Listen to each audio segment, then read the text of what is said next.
बार फिर हो गई है सर्फ एक्सल की तरह शानदार धुलाई।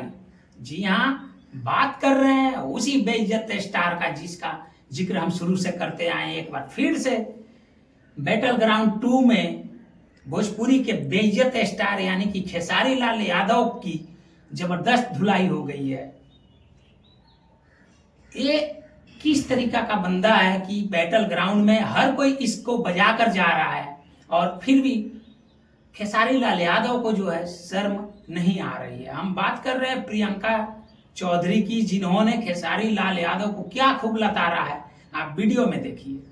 लोगों के अंदर कमी नहीं है, आपका मोन्टेरी वीक है, आपका मोन्टेरी वीक है।